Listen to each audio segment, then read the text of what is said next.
Hello guys, എല്ലാവർക്കും സുഖമാണെന്ന് വിചാരിക്കുന്നു. നമ്മുടെ യൂട്യൂബ് ചാനലിലേക്ക് സ്വാഗതം.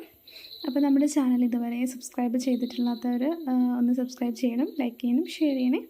അപ്പോൾ നമുക്ക് കാര്യത്തിലേക്ക് കിടക്കാം. എല്ലാവരും back to school shopping video ചെയ്തിട്ടുണ്ടായിരുന്നു. അപ്പോൾ ഞാൻ വിചാരിച്ചു ഞാൻ കാര്യമായിട്ടൊന്നും ചെയ്തിട്ടില്ല, അപ്പം അങ്ങനെ ചെയ്യേണ്ട കാര്യമില്ല. അപ്പം ഞാൻ വിചാരിച്ചു പിന്നെ ഒരു വീഡിയോയിൽ ഒത്തിരി ആൾക്കാർ ഒത്തിരി എക്സ്പെൻസ് ആയിട്ടുള്ള കാര്യങ്ങളൊക്കെ ചെയ്യുന്ന കണ്ടപ്പോൾ എനിക്ക് തോന്നി എനിക്കും ചെയ്തേക്കാം എന്ന് വിചാരിച്ചിട്ട്. അപ്പോൾ ഇതാണ് ഒരു ബാഗ്, അവൻ്റെ സ്കൂൾ ബാഗാണ്. അപ്പം ഒന്നാമത് ഞാൻ വാങ്ങിച്ച ബാഗ് ഇതാണ്. ഇതിൻ്റെ പ്രൈസ് വരുന്നത് ഒരു 500-700 ഇടയിലാണ്. ഒരു UKGയിൽ പഠിക്കുന്ന കുട്ടിക്ക് 1500 രൂപയുടെയും 2500 രൂപയുടെ ഒരു ബാഗ് വേണം എന്ന് എനിക്ക് തോന്നിയില്ല. അതുകൊണ്ടാണ് ഞാൻ ഈ ഒരു പ്രൈസ് റേഞ്ചിൽ വാങ്ങിച്ചത്. പിന്നെ അവന് ഞാൻ വാങ്ങിച്ചിട്ടുള്ള ഒരു കാര്യം പറഞ്ഞിട്ടുണ്ടെങ്കിൽ ഈ ഒരു പെൻസിൽ ബോക്സാണ്. അവൻ്റെ പെൻസിൽ ബോക്സ് പൊട്ടിപ്പോയിട്ടുണ്ടായിരുന്നു, അതുകൊണ്ടാണ് ഞാൻ വാങ്ങിച്ചത്. അവൻ LKGയിൽ 2 വർഷം ഇരുന്നിട്ടുണ്ടായിരുന്നു. അവനപ്പോൾ 2 വർഷം ഒരു പെൻസിൽ ബോക്സ് യൂസ് ചെയ്തു. പിന്നെ ഇപ്പം ഉള്ളതെല്ലാം ഒരു പ്ലാസ്റ്റിക്കിൻ്റെ ആണല്ലോ, അപ്പം അത് പൊട്ടിപ്പോകും. ഇതിനും വന്നിട്ടുള്ളൊരു പ്രൈസ് റേഞ്ച് 70 രൂപയോ 80 രൂപ എങ്ങാണ്ടേ ഉള്ളൂ ഇതിന്. അപ്പം ഇതൊക്കെ എന്തായാലും പൊട്ടിപ്പോകുമ്പം നമ്മൾ ഒത്തിരി പൈസ കൊടുത്തിട്ട് വെറുതെ വാങ്ങിച്ച് ഒരുപാട് പൈസ കളയണമെന്ന് എനിക്ക് തോന്നിയില്ല. അപ്പോൾ ഇതാണ് വാങ്ങിച്ചത്. സത്യം പറഞ്ഞിട്ടുണ്ടെങ്കിൽ അവൻ്റെ ഒരു ബാക്ക് ടു സ്കൂൾ ഷോപ്പിംഗ് എന്ന് പറയാൻ വേണ്ടിയിട്ട് ഞാൻ ഇത് 2 മാത്രമേ വാങ്ങിച്ചിട്ടുള്ളൂ. അപ്പോൾ എല്ലാവർക്കും ചോദ്യം വരാം, ഈ 2 സാധനം മാത്രം മതിയോ കൊച്ചിനെന്ന്? പോരാ, ഒരുപാട് സാധനങ്ങൾ വേണം.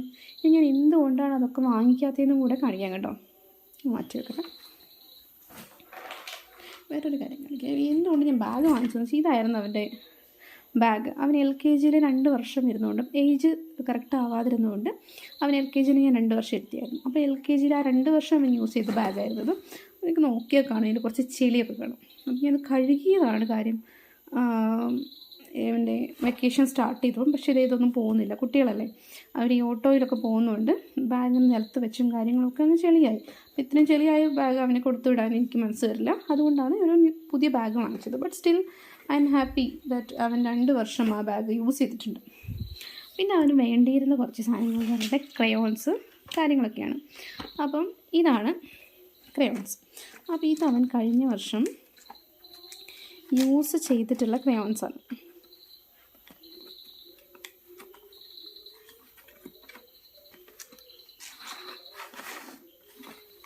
ഇത് അപ്പോൾ ഇതിൽ കുറച്ച് ക്രയോൺസ്, കുട്ടികളല്ലേ, കുറച്ച് ക്രയോൺസൊക്കെ ഇങ്ങനെ പൊട്ടിപ്പോയിട്ടൊക്കെ ഉണ്ട്.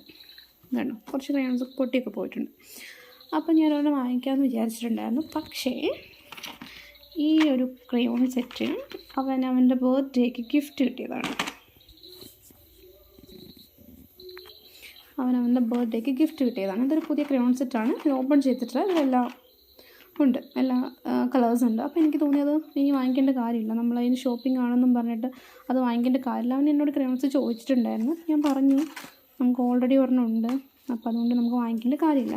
പിന്നെ വരുന്നതാണ് അവന് വേണ്ടിയിരുന്ന സാധനമാണ് സ്കെച്ച് പെൻസ്. ഇതും അവൻ്റെ ബർത്ത്ഡേക്ക് ഗിഫ്റ്റ് കിട്ടിയിട്ടുണ്ടായിരുന്നു. അപ്പോൾ ഞാനിതും വാങ്ങിച്ചിട്ടില്ല. പിന്നെ അവന് വേണ്ട സാധനമാണ് ഇത്, സ്ലേറ്റ്. ഈ സ്ലേറ്റ് അവൻ കഴിഞ്ഞ 2 വർഷം യൂസ് ചെയ്ത സെയിം സ്ലേറ്റാണ്. ഞാനിതിൽ എഴുതി നോക്കി, ഒരു കുഴപ്പമില്ല, ഇതിൽ കറക്റ്റായിട്ട് എഴുതാനും ഒക്കെ പറ്റുന്നുണ്ട്. അപ്പം ഇനി അടുത്ത വർഷം എനിക്ക് തോന്നുന്നില്ല സ്ലേറ്റ് യൂസ് ചെയ്യുന്നുണ്ട്, അത് ബുക്സ് മാത്രമായിരിക്കും. അപ്പോൾ ഇനി ഒരു വർഷത്തേക്ക് വേണ്ടിയിട്ട് വെറുതെ ഒരു സ്ലേറ്റ് വാങ്ങി കളയണമെന്ന് എനിക്ക് തോന്നിയില്ല. അത് ബെറ്റർ, നമുക്ക് നല്ലോണം എഴുതാൻ പറ്റുന്ന സ്ലേറ്റ് ആണെങ്കിൽ വേറൊരു സ്ലേറ്റ് വാങ്ങി പൈസ കളയണം എന്ന് എനിക്ക് തോന്നിയില്ല. അപ്പോൾ ഞാൻ ഇത് തന്നെ യൂസ് ചെയ്തോളാൻ പറഞ്ഞു. അവന് ഓക്കെയാണ്, അതിൽ അവന് ഒരു കുഴപ്പമില്ല. അപ്പോൾ അവനത് തന്നെ കൊണ്ടുപോയിക്കോളാം എന്ന് പറഞ്ഞു. പിന്നെ അവൻ്റെ ഇതാണ് കണ്ടോ, പെൻസിൽ. ഞാനിത് കഴിഞ്ഞ കൊല്ലം തന്നെ കുറച്ചധികം പെൻസിൽ വാങ്ങി വെച്ചതാണ്. അപ്പോൾ അവനത് യൂസ് ചെയ്ത് തീർന്നിട്ടില്ല. അപ്പോൾ നമുക്ക് ഈ ഒരു പെൻസിൽ സെറ്റ് മതിയാവും ഈ വർഷത്തേക്ക്. പിന്നെ ഇതൊക്കെ അവൻ്റെ ഇറേസറാണ്, അവനങ്ങനെ ഒന്നും നശിപ്പിച്ച് കളയുന്ന കൂട്ടത്തിലല്ല. അതുകൊണ്ട് തന്നെ പിന്നെ നമുക്ക് എല്ലാ സാധനങ്ങളും ഉണ്ട്. പിന്നെ ഭയങ്കര ഇമ്പോർട്ടൻ്റ് ആയിട്ടുള്ളൊരു കാര്യമായിരുന്നു സ്കൂളിൽ നിന്ന് ഷെയർ ചെയ്ത നോട്ട്ബുക്ക് ലിസ്റ്റ്. അപ്പോൾ അവൻ എൻ്റെ അടുത്ത് പറഞ്ഞിട്ട് ഇംഗ്ലീഷിന് വേണ്ടിയിട്ട് 4 ലൈൻ കോപ്പി, 4 വരെ കോപ്പി 200 പേജിൻ്റെ ബുക്ക് വേണമെന്നാണ് പറഞ്ഞത്. അപ്പോൾ കഴിഞ്ഞ കൊല്ലം ഇതുപോലെ പറഞ്ഞിട്ട് 200 പേജിൻ്റെ ബുക്ക് ഞാൻ വാങ്ങിച്ചിട്ട് ഇത്രയും ബാക്കിയാണ് എഴുതിയത്, ഇത്രയാണ്. അപ്പോൾ ഇത്രയും ബാക്കിയാണ്, ഇത്രയും പേജ് ബാക്കിയാണ്, നമുക്ക് കാണാൻ പറ്റുന്നില്ലേ.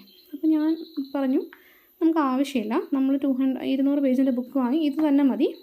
ഇനി UKGയിലും സെയിം ഫോർ മാത്തമാറ്റിക്സ്.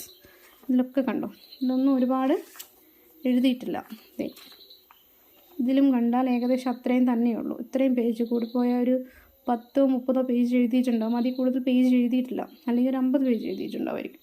അതിൽ കൂടുതൽ എഴുതിയിട്ടില്ല. ഇനി ബാക്കിയുള്ള പേജ് തന്നെ ധാരാളം മതി നമുക്ക് UKGയിലേക്ക്. അതുപോലെ തന്നെയാണ് മലയാളത്തിൻ്റെ 2 ലൈൻ കോപ്പി, സെയിം കേസ്. പിന്നെ ഡ്രോയിങ്ങിൻ്റെ ഒരു അൺറൂൾഡിൻ്റെ ഒരു കോപ്പി ഉണ്ട്, ഒന്നും എഴുതിയിട്ടില്ല. അപ്പോൾ നമ്മൾ ഈ നോട്ട്ബുക്സ് ഒന്നും വാങ്ങിച്ചിട്ടില്ല. നമ്മൾ ഇതെല്ലാം റീയൂസ് ചെയ്യാൻ പോവാണ്. ഓക്കെ, അപ്പോൾ ഇത്രയേ ഉള്ളൂ നമ്മുടെ ഇന്നത്തെ വീഡിയോ. എനിക്ക് പറയാനുള്ളൊരു കാര്യം, നമുക്ക് റീയൂസ് ചെയ്യാൻ പറ്റുന്ന കാര്യങ്ങളെല്ലാം തന്നെ റീയൂസ് ചെയ്യാം.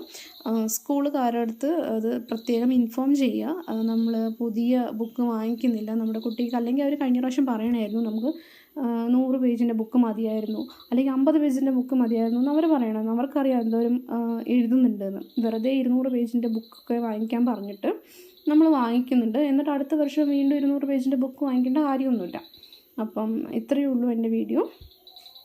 അപ്പോൾ നമ്മൾ യൂസ്ഫുള്ളായിട്ട് തോന്നിയിട്ടുണ്ടെങ്കിൽ ഈ വീഡിയോ ഒന്ന് സബ്സ്ക്രൈബ് ചെയ്യുക, ലൈക്ക് ചെയ്യുക, ഷെയർ ചെയ്യുക. പ്രത്യേകം ശ്രദ്ധിക്കുക, നമുക്ക് പൈസ നമ്മുടെ കയ്യിലുണ്ട് എന്ന് വിചാരിച്ചിട്ട് നമ്മൾ വെറുതെ ആവശ്യമില്ലാത്ത കാര്യങ്ങൾ കുട്ടികൾക്ക് വാങ്ങിച്ചു കൊടുത്തിട്ട് അവരെ ഒരു എല്ലാം കിട്ടുന്ന, എന്ത് ചോദിച്ചാലും അപ്പം തന്നെ കിട്ടുന്ന രീതിയിൽ കുട്ടികൾ എത്തിപ്പോകുന്ന ഒരു അവസ്ഥയിലേക്കാണ് ഇന്നത്തെ ഒരു പാരൻറ്റിങ് ഉള്ളതെന്നാണ് എനിക്ക് തോന്നുന്നത് കുറേയൊക്കെ. അപ്പം ഞാനത് തൽക്കാലം പ്രോത്സാഹിപ്പിക്കാൻ താല്പര്യപ്പെടാത്ത ഒരാളാണ്. അപ്പോൾ ഇത്രയേ ഉള്ളൂ നമ്മുടെ വീഡിയോ. Thank you.